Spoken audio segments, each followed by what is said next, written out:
Hello everyone and welcome back to the cozy chair. Can you see I'm not in my cozy chair this time? This time I'm in my rocking chair because I love rocking and reading by the fire.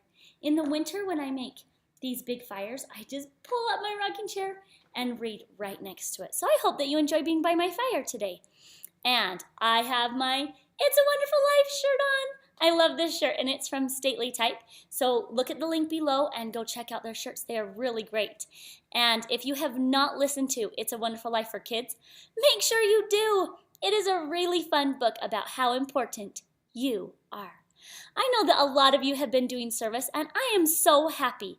So I have a couple of ornaments I want to read today. I have Matthew. He shared kindness by writing letters.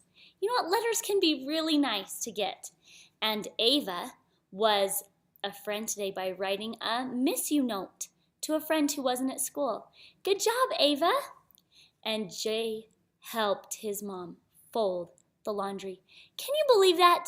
Good for you, Jay. That's really great. We'll read one more and save the rest for the next book. Remy shared smiles and made everyone laugh. You know what? I had a little girl like that. And when she was little, she would toddle right behind me and everybody that she passed would just laugh and laugh because she was just so fun to see and so fun to be around. So I am ready for a new book. And I hope that you like this book. This is The Christmas Train. This is by Thomas S. Monson and it is illustrated by Dan Burr. And today I'm going to be reading this for Freddie. Hello, Freddie. I hope you like this book. This is such a good story about learning how to give. I knew the question was coming just like it came every year. My mother asked, Tommy, have you thought about what you want for Christmas? I yearned as only a boy could yearn for a train, not a common wind-up model train that was affordable. Rather, I wanted one that operated through the miracle of electricity. I looked at my mother and I replied, I am hoping for an electric train. Have any of you ever had an electric train? When I was little, we would take out our electric train and build it all over the basement and even around the tree. The times were those when many families were not earning a lot of money, yet Mother and Dad, through some sacrifice I am sure, presented to me on Christmas morning a beautiful electric train. Look at his face. He is just so excited. Don't you love that on Christmas morning when you open up exactly what you wanted? Well, for hours I operated the transformer, watching the engine first pull as its cars forward, then push them backward. And around the track, my new train went around and around with endless energy, and I never had to wind it up.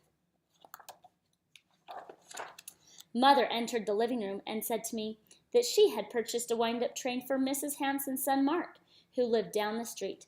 Curious, I asked if I could see the train. He wants to see the one that his friend is going to get. Look at that bright face. The engine was short and blocky, not long and sleek like the nicer model I had received. However, I did take notice of an oil tanker car that was part of his inexpensive set. My train had no such car, and I began to feel pangs of envy. That means he wants something that somebody else has. I put up such a fuss that Mother surrendered to my pleadings and handed me the oil tanker car. She said, if you need it more than Mark, you can take it. So he is going to take that, even though it belongs to that other set. I put the oil tanker with my train. Of course, my electric train with endless energy could easily pull the additional oil tanker car. I felt pleased with the result. Oh, he loves playing with that train. Soon afterward, Mother invited me to accompany her to the Hansons' home. We gathered Mark's remaining cars and his wind-up engine, and I walked to his home down a nearby lane. I'll never forget the look on Mark's face when he received the train. It's so fun to give somebody a gift that they love. Look at that. Look at his face. He's so excited. Mark was a year or two older than I. He had never anticipated such a gift and was thrilled beyond words. He wound the key in his engine and was overjoyed as the engine and its cars pulled the caboose and it went around the track. Just before we were about to leave, my mother asked, "What do you think of Mark's new train?" Tommy, I looked up into her eyes. I felt a keen sense of guilt and became very much aware of my selfishness. I said to my mother, "Wait just a moment. I'll be right back." As swiftly as my legs could carry me, I ran back to our home. I sprang to the porch steps and burst in through our front door. What do you think he's going to do? What do you think he's going to do?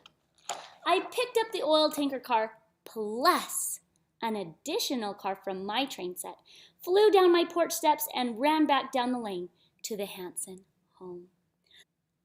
I joyfully said to Mark, "We forgot to bring 2 cars that belong to your train.